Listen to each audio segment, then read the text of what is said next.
नमस्कार, फाइटर समाचार में आपका स्वागत है। पेश आज 4 जून दोपहर 3 बजे राजस्थान की खास खबरें। ओडिशा के बालासोर में हुए ट्रेन हादसे में समाचार लिखे जाने तक 288 लोग मारे गए तो वहीं 850 के करीब घायल हैं। हादसा कितना घातक था, इस बात का अंदाजा इससे लगाया जा सकता है कि रेल की पटरी सीधे ट्रेन की फर्श को चीरते हुए अंदर घुस गई। आर्मी और एनडीआरएफ के जवान रेस्क्यू कार्य में जुटे थे। बोगियों में फंसे हुए लोगों की तलाश भी जारी है। कोलकाता से चेन्नई जाने वाली कोरोमंडल एक्सप्रेस पटरी से उतर गई। इसी बीच यशवंतपुर हावड़ा एक्सप्रेस दुरंतो वहां आ गई और कोरोमंडल से टकराकर पलट गई।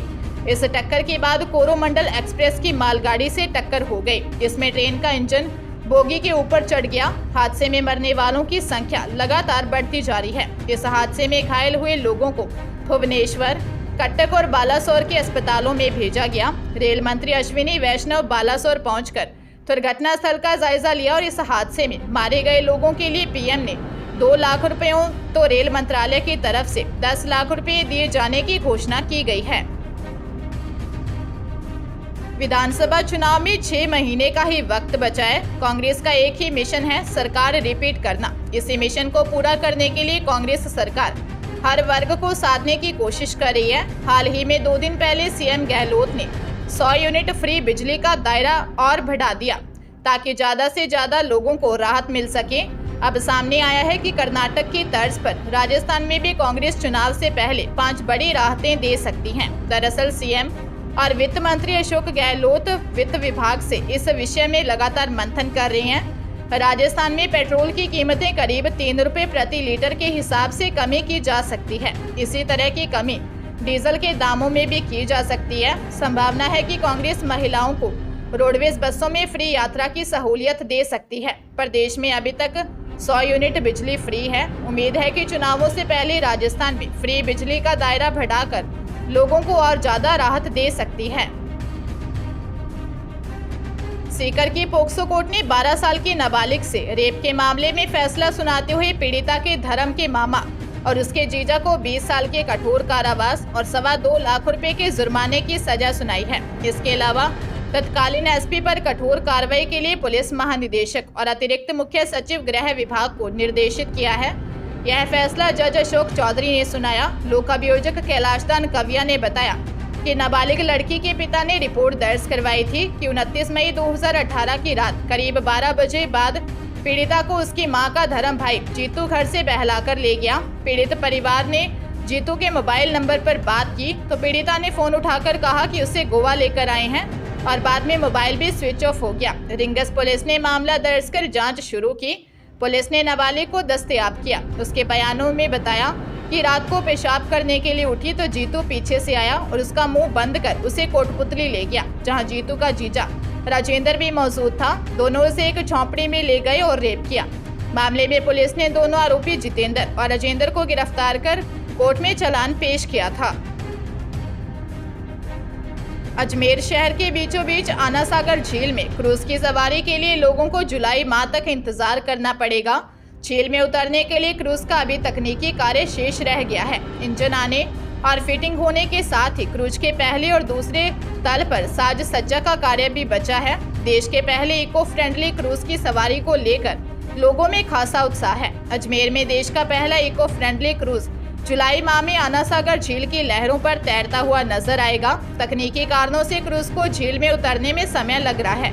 हालांकि अजमेर की ठेका फर्म की ओर से दावा किया जा रहा है कि जुलाई तक झील में क्रूज का संचालन शुरू हो जाएगा। लगभग 150 लोग एक बार क्रूज की सवारी का मजा ले पाएंगे। जयपुर में एक देवर के भाभी से रेप करने का मामला सामने आया है। घर में अकेला पाकर आरोपी देवर ने उसके साथ रेप किया। विरोध करने पर जान से मारने की धमकी दी। कानोता थाने में 23 साल की विवाहिता ने रिपोर्ट दर्ज करवाई है कि उसके देवर ने घर में अकेला पाकर उसके साथ रेप किया।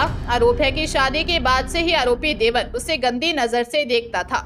जुलाई 2022 में उसके पिता और पति सास ससुर काम करने पर चले गए। सास किसी काम से पड़ोसी के यहाँ गई थी। घर में अकेला पाकर आरोपी देवर ने जान से मारने की धमकी देकर जबरदस्ती रेप किया। पुलिस ने मामला दर्ज कर जांच शुरू कर दी है। भरतपुर जिले के मथुरा भरतपुर मार्ग पर एक बाइक एवं गन्ने का रस बेचने वाले जुगाड़ में हुई टक्कर में 9 वर्षीय बालिका की मौत हो गई, जबकि बेटी का पिता गंभीर रूप से घायल है, जिसे उपचार के लिए जयपुर रेफर किया गया। जानकारी के अनुसार शहर में राजा मानसिंह सर्किल के पास रहने वाला 35 वर्षीय कृष्णेंद्र सिंह अपनी 30 वर्षीय पत्नी गीता, 10 वर्षीय बेटा लक्ष्मी राज और 9 वर्षीय बेटी यशिका के साथ बाइक पर मथुरा वृंदावन में दर्शन के जा रहे थे। जाजम पट्टी के पास गन्ने का रस बेचने वाले एक जुगाड़ से उनकी बाइक टकरा गई। इसमें बेटी यशिका की मौके पर ही मौत हो गई, जबकि अन्य घायल हो गए। कृष्णेंद्र सिंह थाना मथुरा गेट में प्राइवेट कंप्यूटर ऑपरेटर का काम करता है। राजस्थान हाईकोर्ट की जयपुर बेंच ने नाबालिग से रेप के मामले में 2 आरोपियों को बरी कर दिया है। दोनों को बूंदी की पोक्सो कोर्ट नंबर 2 ने फांसी की सजा सुनाई थी। हाईकोर्ट में जस्टिस पंकज भंडारी की खंडपीठ ने फैसला सुनाया। दोनों आरोपियों पर नाबालिग से रेप के बाद हत्या करने का आरोप था, लेकिन हाईकोर्ट ने अपने आदेश में कहा कि पूरे मामले में पुलिस के पास कोई चश्मदीद गवाह नहीं है। इसके अलावा पुलिस सबूत जुटाने, सामान जब्ती के समय किसी भी स्वतंत्र गवाह को नहीं रखा। वहीं एफएसएल, मेडिकल और डीएनए रिपोर्ट में कहीं भी यह साबित नहीं होता है कि इन दोनों आरोपियों ने नाबालिग से रेप किया है।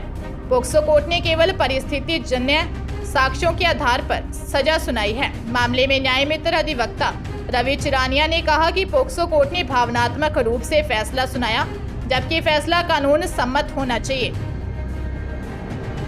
जून माह में मौसम अपने रंग बदल सकता है। मौसम विभाग के अनुसार जून के पहले सप्ताह में पश्चिमी विक्षोभ के कारण अंधड़ और बारिश का दौर जारी रहेगा। इससे हीट वेव चलने के आसार नहीं रहेंगे। मौसम केंद्र जयपुर के अनुसार जून के पहले सप्ताह में प्रदेश के अधिकांश भागों में औसत तापमान सामान्य से 2 से 3 डिग्री कम रहेगा, जिससे हीट वेव नहीं चलेगी। 7 जून तक मेघ गर्जन के साथ राजस्थान के उत्तर, पूर्व और पश्चिम क्षेत्रों में कहीं कहीं तेज हवाओं संग बारिश हो सकती है। इस दौरान प्रदेश में सामान्य से ज्यादा बारिश होने के आसार हैं।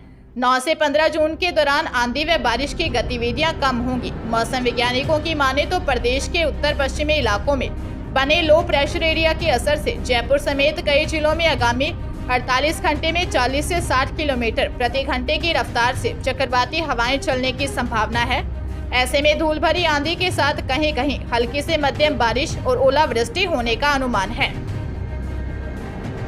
अजमेर जिले के श्रीनगर थाना क्षेत्र में 5 वर्ष की मासूम को चॉकलेट खिलाने के बहाने अगवा कर एक दरिंदे द्वारा दुष्कर्म करने का मामला सामने आया है। युवक दुर्गम क्षेत्र में दरिंदगी कर मासूम को साथ लेकर जैसे ही खेड़ा चौराहे पर पहुंचा तो 5 घंटे में मासूम और उसकी खोजबीन में जुटे परिजन व समाज बंधु उस पर टूट पड़े। लोगों ने उसकी जमकर धुनाई कर दी। सूचना पर पहुंची पुलिस ने आरोपी को हिरासत में लिया तो उसने जुर्म कबूल किया। पुलिस आरोपी से पूछताछ में जुटी हुई है। बताया जाता है कि निवाई टोंक के रहने वाले 25 वर्षीय युवक श्रीनगर में रहने वाले अपने नाना के यहां आया हुआ था। पड़ोस में रहने वाले एक परिवार के यहां आए 5 वर्षीय बच्ची को चॉकलेट खिलाने का झांसा देकर साथ ले गया और जंगल में ले जाकर दुष्कर्म किया। हनुमानगढ़ जिले के भिरानी थाना क्षेत्र में भिरानी पुलिस ने डीएसटी की मदद से ताश के पत्तों से जुआ खेलते हुए 10 लोगों को गिरफ्तार किया है। भिरानी पुलिस टीम ने सभी 10 जनों से 71,230 रुपए नगद जुआ राशि भी बरामद की है। थाना प्रभारी कविता पूनिया ने बताया कि एसपी की तरफ से अवैध धंधों पर कार्रवाई करने के लिए चलाए जा रहे अभियान के तहत भिरानी थाने की एक पुलिस टीम हेड कांस्टेबल शुभराम के नेतृत्व में इलाके की गश्त कर रही थी। गश्त के दौरान पुलिस को सूचना मिली कि मौजा महाराणा में कुछ लोग ताश के पत्तों पर जुआ खेल रहे हैं। पुलिस टीम डीएसटी की टीम से मौजा महाराणा पहुंची तो कई लोग ताश के पत्तों पर जुआ खेलते दिखे। पुलिस टीम ने घेराबंदी कर सभी को हिरासत में लिया।